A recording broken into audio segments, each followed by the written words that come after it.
Pasang badan jaga keutuhan RI di Laut Natuna Utara bakal mengamankan keuangan negara senilai 4 triliun rupiah.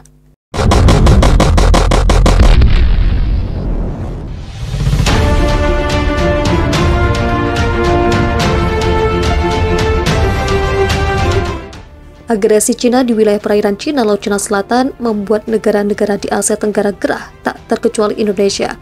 Pemerintah Indonesia sendiri berkali-kali menegaskan negara hadir di Laut Natuna Utara untuk menjaga hak kedaulatan negara dari ancaman negara lain. Sejalan dengan keamanan di Natuna yang ditingkatkan, Cina diketahui telah mengklaim Cina Selatan atau Laut Cina Selatan merupakan bagian dari negaranya. Dilansir dari laman Asia Times, Indonesia menghadapi konfrontasi lebih lanjut dengan Cina jika konsorsium Inggris-Rusia melanjutkan pengembangan penemuan gas alam. Pengembangan tersebut akan melibatkan pemasangan pipa melintasi perbatasan Laut Natuna Utara untuk terhubung dengan jaringan lepas pantai Vietnam yang ada. Mitra Harbour Energy dan perusahaan minyak negara Rusia, Zarubezhneft, telah mengumumkan menemukan sumber daya gas kotor sederhana sebesar 600 miliar kaki kubik. Sekitar 45% diantaranya dalam bentuk kondensat, campuran hidrokarbon cair ringan yang dapat dipasarkan. Hasil tersebut menyusul pemboran 2 sumur apresial di Blok Natuna, sekitar 10 km dari batas zona ekonomi eksklusif Indonesia. Pemboran tetap berjalan meskipun ada protes dari Beijing bahwa konsesi tersebut masuk dalam Nine Dash Land yang dideklarasikan sendiri kedaulatan nasional atas Cina Selatan atau Laut Cina Selatan. Sementara itu, Badan Keamanan Laut Republik Indonesia menegaskan Indonesia akan selalu hadir di Laut Natuna Utara. Dilansir dari Antara News, Kepala Bakamla RI, Lasdia TNI Aan Kurnia saat jumpa pers di Jakarta pada Rabu, menyampaikan kehadiran negara itu tidak hanya dalam bentuk patroli, tetapi juga simbol-simbol negara yang tujuannya untuk menunjukkan Laut Natuna Utara bagian dari wilayah Indonesia. Simbol-simbol negara selalu hadir, Bakamla TNI Angkatan Laut harus selalu hadir, tegas dia saat menyampaikan kinerja Bakamla sepanjang 2021 pada sesi jumpa pers. Di samping itu, strategi lain yang telah dijalankan Bakamla untuk menjaga Laut Natuna Utara antara lain eksplorasi dan eksploitasi sumber daya alam. Salah satunya pengeboran minyak lepas pantai yang berlangsung sejak awal Juni sampai November 2021.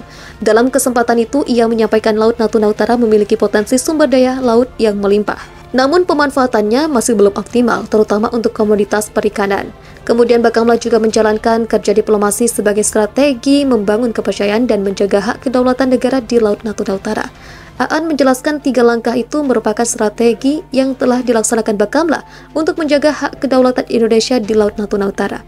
Langkah-langkah penjagaan itu penting terus dilakukan karena Laut Natuna Utara yang berada di ujung selatan Cina Selatan diklaim oleh Cina sebagai bagian dari wilayahnya. Pada minggu pertama bulan Desember 2021, pemerintah Cina menyuarakan klaim tersebut dan memprotes aktivitas pengeboran minyak lepas pantai yang dilakukan Indonesia dan Laut Natuna Utara. Menurut Cina, Laut Natuna Utara merupakan bagian dari perairan tradisionalnya sebagaimana ditentukan dalam batas 9 garis putus-putus. Namun pemerintah Indonesia tunduk pada Konvensi PBB tentang Hukum Laut 1982 yang menetapkan ujung selatan Cina Selatan merupakan bagian dari zona ekonomi eksklusif Indonesia. Oleh karena itu, Bakamla terus menjaga kegiatan pengeboran minyak lepas pantai di Laut Natuna Utara berjalan sampai tuntas, meskipun dalam prosesnya kapal penjaga pantai Cina berlayar mengelilingi lokasi pengeboran pada jarak 2,9 mil laut. Kapal-kapal Bakamla dan TNI AL pun merespon manuver itu dengan membayangi pergerakan kapal penjaga pantai Cina. Di sisi lain, sepanjang 2021, Bakamla telah menyelamatkan keuangan negara sampai lebih dari 4 triliun rupiah lewat penyitaan muatan kapal yang melintas tanpa izin, barang-barang ilegal seperti narkotika, serta kapal sitaan Ditjen Pajak. Lembaga Kajian dan Advokasi Kelautan Indonesia Ocean Justice Initiative menilai ancaman intrusi kapal-kapal berbendera asing dari Vietnam dan Cina di perairan Indonesia berpotensi terjadi kembali bahkan dengan intensitas meningkat pada tahun 2022. Kedepan pemerintah perlu memperkuat koordinasi patroli dan melaksanakan penegakan hukum yang efektif, ujar CEO IOG Ahmad Santoso dalam webinar Kilas Balik Kebijakan Kelautan 2021 dan Proyeksi 2022 yang diadakan IOG Jakarta pada Jumat 7 Januari 2022. Patroli tersebut dinilai perlu diikuti dengan langkah pengintaian dan pengusiran terhadap kapal perang maupun kapal pemerintah lain untuk kepentingan non-komersial yang diduga mengancam keamanan laut serta mengganggu hak berdaulat Indonesia.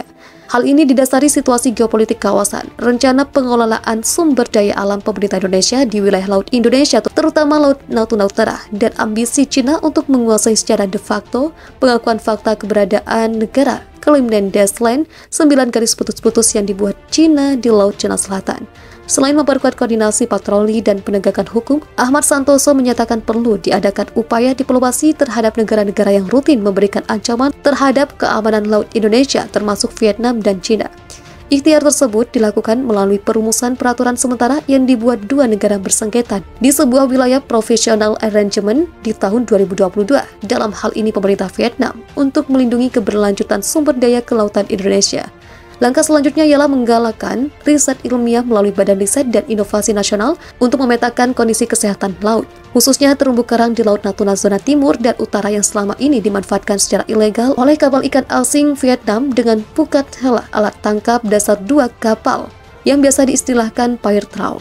Ketiga, pemerintah Indonesia secara tegas dan terbuka menyampaikan nota protes kepada Cina untuk segala tindakan yang didasarkan pada klaim dan Desland yang tidak berdasar, kata CEO IOC. Adapun langkah ke depan terakhir ialah pemerintah perlu melanjutkan dan meningkatkan kemampuan political will dalam penanganan sampah plastik di laut dari aktivitas kapal melalui kajian efektivitas kebijakan penanganan sampah plastik di laut. Dalam hal ini termasuk fasilitas pengelolaan limbah dan pendaftaran serta pelaporan alat tangkap ikan. Seperti diketahui pada tahun 2021 terdapat beberapa ancaman di perbatasan perairan Indonesia. Di antaranya penangkapan ikan ilegal oleh KIA Vietnam di Laut Natuna Utara, ancaman hak berdaulat akibat kehadiran kapal-kapal Cina yang antara lain melakukan riset atau survei geologi dan eksplorasi sumber daya alam, dan ancaman sampah plastik.